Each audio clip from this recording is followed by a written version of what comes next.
If you own $3,000 worth of silver, this may be one of the most important moments to pause, think, and prepare. Not because of a prediction, not because of a promised price move, but because of a convergence of signals that rarely appear together. Signals that have preceded major shifts in monetary confidence before, often quietly, often unnoticed, until it was too late to react calmly. Silver has always been misunderstood. It is not just a metal, and it is not simply a speculative asset. Throughout history, silver has sat at the intersection of money, trust, and industrial necessity.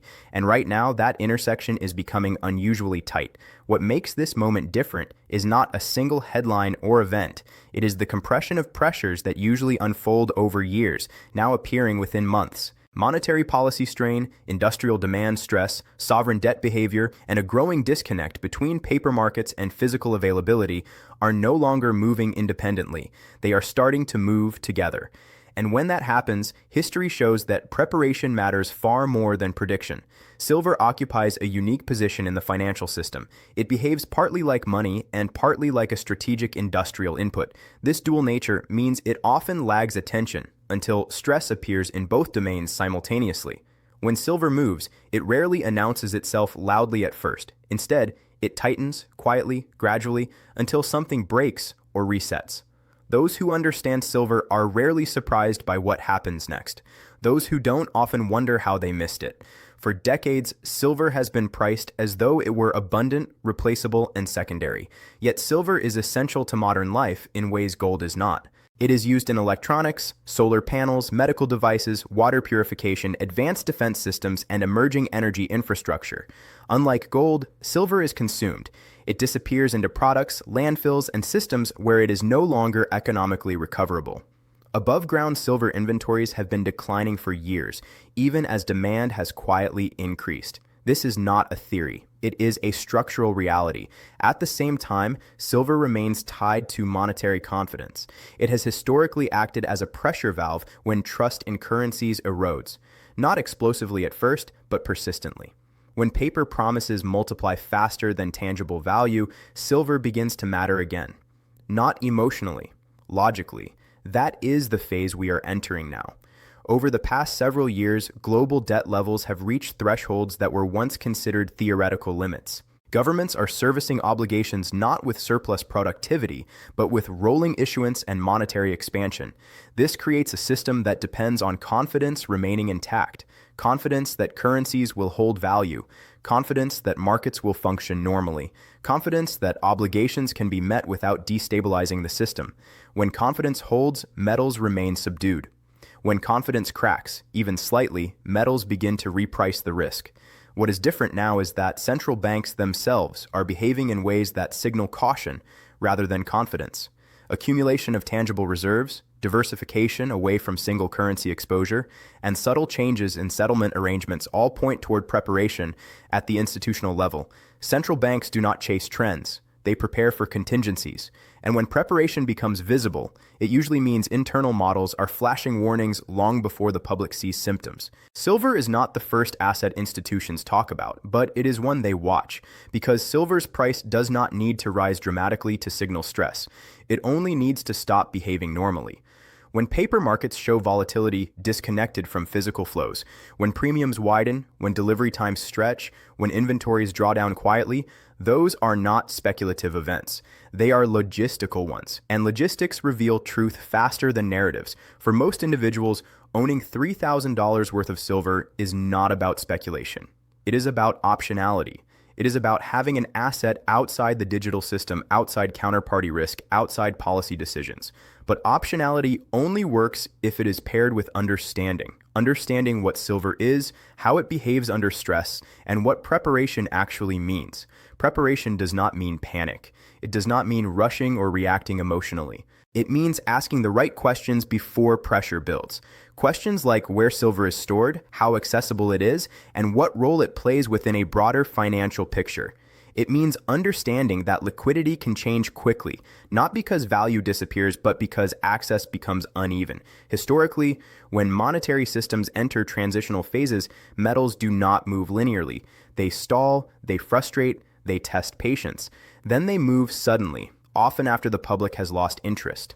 This is not accidental. Markets transfer assets from impatient hands to prepared ones. Silver has been performing this function quietly for years. One of the most misunderstood aspects of silver is volatility. Many interpret volatility as risk. In reality, volatility often reflects truth trying to surface within constrained systems. Silver's price has long been managed through derivatives and paper instruments that dwarf physical supply. This structure works when confidence is high and delivery demands are low. It becomes fragile when physical demand increases or when trust in settlement weakens. At that point, price becomes less a reflection of value and more a reflection of stress. This is where timing becomes misunderstood. People ask when silver will move as though it were a scheduled event. But metals do not move on calendars. They move when pressure exceeds tolerance. Pressure can build quietly for long periods, then release quickly. The release is not the beginning of the story. It is the result of everything that came before it. Right now, multiple forms of pressure are converging.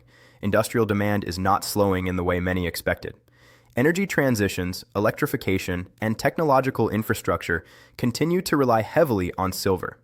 At the same time, mining supply faces challenges from declining ore grades, rising costs, geopolitical constraints, and environmental regulation. Supply growth is not keeping pace with demand growth. This imbalance does not cause immediate price spikes. It causes gradual tightening. Meanwhile, monetary policy remains constrained. Central banks face a dilemma between controlling inflation and maintaining financial stability. Tightening too aggressively risks destabilizing debt markets. Loosening too much risks eroding currency confidence. This leaves policymakers managing perception rather than fundamentals. Metals respond to fundamentals over time, not perception.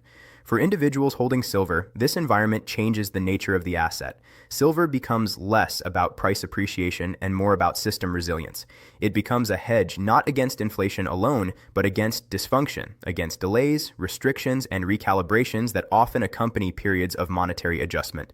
The phrase "weeks to prepare" does not imply an impending collapse. It implies a narrowing window to position calmly rather than reactively. Preparation is easiest when systems appear stable. It becomes difficult when stress becomes visible.